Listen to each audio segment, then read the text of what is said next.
Assalamualaikum warahmatullahi wabarakatuh. Perkenalkan, saya Disha Safitri Ramadhani dengan NIM 230903501086. Pada kesempatan kali ini, saya akan mempresentasikan sebuah topik yang sangat krusial dalam dunia kerja, yaitu safety culture dalam keselamatan dan kesehatan kerja atau K3. Nah, kita sering sekali mendengar slogan safety first, tapi apakah hal itu sudah benar-benar menjadi budaya kita atau baru sebatas pajangan saja? Nah, pada kesempatan kali ini mari kita bahas lebih dalam lagi. Nah, pada kesempatan kali ini mari kita bahas apa sih safety culture itu.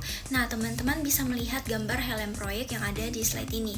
Helm ini bukan sekedar pelindung fisik, melainkan simbol dari apa yang kita sebut dari safety culture atau budaya keselamatan.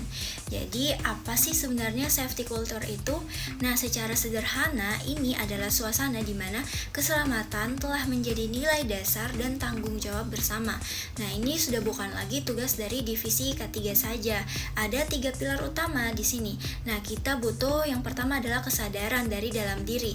Yang kedua ada disiplin untuk menerapkannya, dan yang ketiga ada kepatuhan mutlak terhadap aturan yang berlaku. Contoh konkretnya nih sangat sederhana namun bisa berdampak besar. Nah, kita harus selalu memakai helm proyek sebelum memasuki area kerja.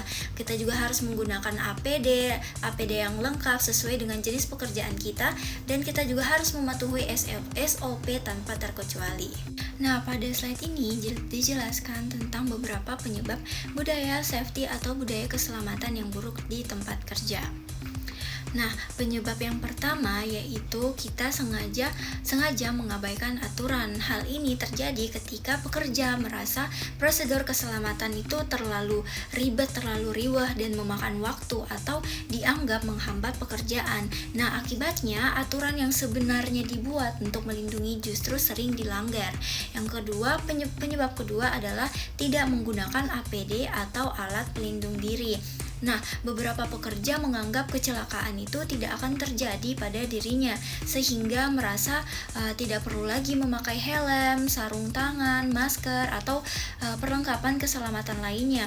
Padahal APD itu sangat penting untuk mengurangi risiko cedera saat bekerja. Nah, selanjutnya ada sikap terburu-buru. Biasanya ini tuh terjadi karena pekerja terlalu fokus mengejar target produksi atau deadline, sehingga mengabaikan prosedur keamanan dasar. Sikap seperti ini tentu saja dapat meningkatkan kemungkinan terjadinya kecelakaan kerja. Dan yang terakhir adalah kurang kesadaran atau low awareness. Nah, penyebab ini muncul karena kurangnya edukasi dan pemahaman mengenai bahaya di lingkungan kerja. Nah, jadi jika pekerja tidak memahami risiko yang ada, maka mereka cenderung meremehkan pentingnya keselamatan kerja. Jadi dapat disimpulkan bahwa budaya safety yang buruk umumnya itu disebabkan oleh rendahnya kesadaran sikap lalai terhadap aturan dan kurangnya kepedulian terhadap keselamatan diri sendiri maupun orang lain. Nah, pada slide ini dijelaskan tentang dampak dari budaya keselamatan kerja yang buruk. Yang pertama yaitu cedera fisik, di mana kecelakaan kerja dapat menyebabkan luka ringan hingga cacat permanen. Dampak keduanya adalah kerugian finansial. Nah, perusahaan bisa mengalami kerugian karena harus mengeluarkan biaya pengobatan, kompensasi, dan perbaikan kerusakan akibat kecelakaan kerja. Nah, selanjutnya yaitu lingkungan kerja yang tidak aman. Hal ini bisa membuat suasana kerja menjadi tidak nyaman, penuh rasa takut, dan menurunkan produktivitas karyawan. Dari slide ini juga dapat disimpulkan bahwa banyak kecelakaan kerja terjadi karena kelalaian manusia atau human error. Nah, oleh karena itu, kesadaran terhadap budaya safety sangat penting di tempat kerja. Pada slide ini dijelaskan tentang cara membangun budaya K3 atau keselamatan kerja yang kuat di lingkungan kerja. Nah, cara pertama yaitu melalui pelatihan rutin.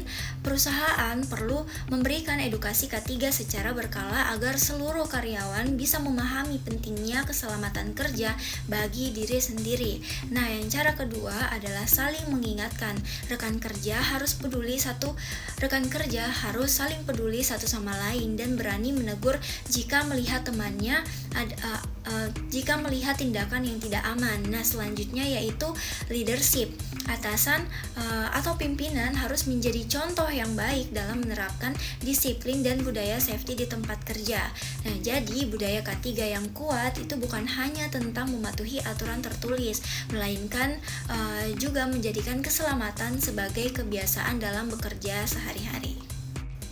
Nah, sebagai kesimpulan, keselamatan kerja merupakan tanggung jawab bersama dan harus menjadi kesadaran kolektif di lingkungan kerja.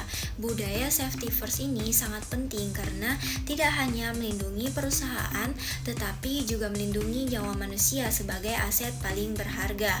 Oleh karena itu, keselamatan bukan hanya sekedar pilihan, melainkan sebuah kebutuhan yang harus diterapkan dalam setiap aktivitas kerja.